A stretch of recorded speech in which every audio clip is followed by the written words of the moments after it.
Hola grupo, en esta videoclase abordaremos la teoría de esta semana para ver cómo se traducen en decisiones concretas al trabajar con un texto real. Vamos a hablar sobre la importancia de diferenciar entre varios niveles en el proceso de traducción. Contar con esta diferenciación ya nos va a ayudar a tomar decisiones más acertadas cuando traducimos. Esta clasificación fue propuesta por Newmark. El objetivo principal de esta clasificación es proporcionarnos un método claro y eficiente para poder abordar el texto que necesitamos traducir. Newmark nos dice que al traducir pensemos en varios niveles a la vez: el textual, que es la forma lingüística; el referencial, relacionado con los objetos o eventos, ya sean reales o imaginarios; el cohesivo, que es un aspecto más general que se refiere a las características gramaticales del texto; y el de naturalidad, que se enfoca en cómo se usa habitualmente la lengua meta. Baker, por su parte, nos recuerda que la gramática condiciona las elecciones. Cada lengua obliga a expresar algunas cosas, como el número, el tiempo, la voz, y deja otras opcionales. En el nivel textual trabajamos con la sintaxis y el léxico. Se trata del nivel fundamental, donde las palabras se unen para formar un texto. En este punto es importante evitar las traducciones literales inapropiadas, como los falsos amigos y los calcos. Las combinaciones de palabras, como colocaciones, modismos y expresiones fijas, representan retos particulares en la traducción debido a su contexto de uso y su significado cultural. Acá podemos ver algunos de los ejemplos de expresiones idiomáticas en inglés que debemos evitar traducir literalmente, porque el sentido de cada una de ellas es cultural. Por ejemplo, cuando decimos piece of cake para decir que algo es muy fácil, y utilizamos otra imagen gastronómica, pero más sencilla, que es pan comido, o break the ice, que tenemos un equivalente exacto, que es romper el hielo, que en algún momento se tradujo la expresión literalmente y comenzó a utilizarse en español. El nivel referencial ya nos conecta con la realidad del texto. Implica saber de qué trata el texto y qué significan los objetos o acciones que nombra, es decir, con qué instancia del mundo real se relaciona una palabra o expresión. Preguntas que debemos hacernos cuando traducimos es: ¿de qué trata realmente el texto? ¿A qué realidad extralingüística hace referencia esta palabra? ¿Es un término general o se está utilizando de una manera específica?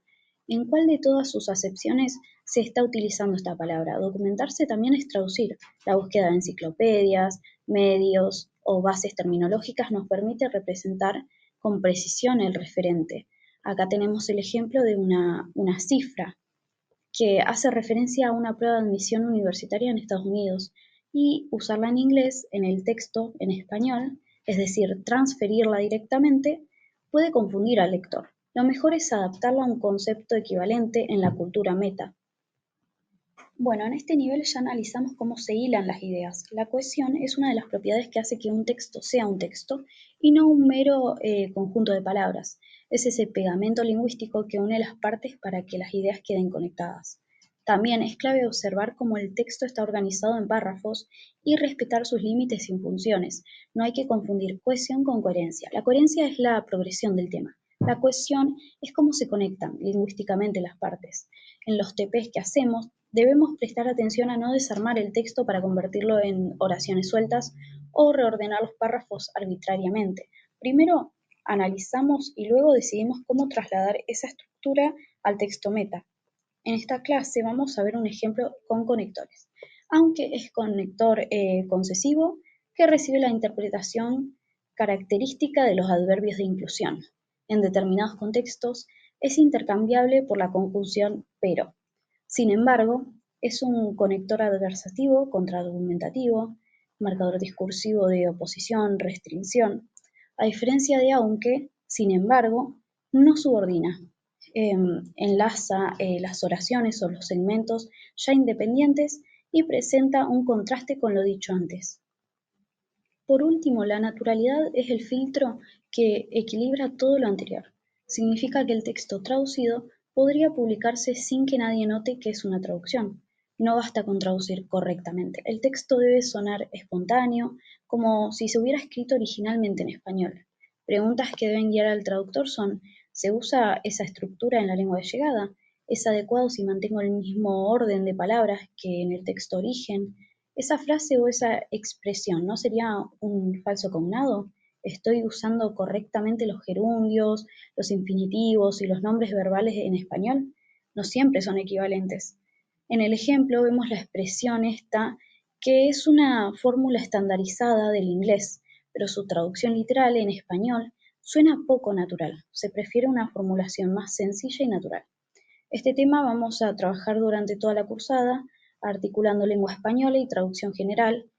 En lengua española van a reconocer y describir fenómenos del español que usaremos como recursos para comentar y explicar nuestras decisiones de traducción y, por supuesto, para redactar en español correctamente y naturalmente al producir el texto meta.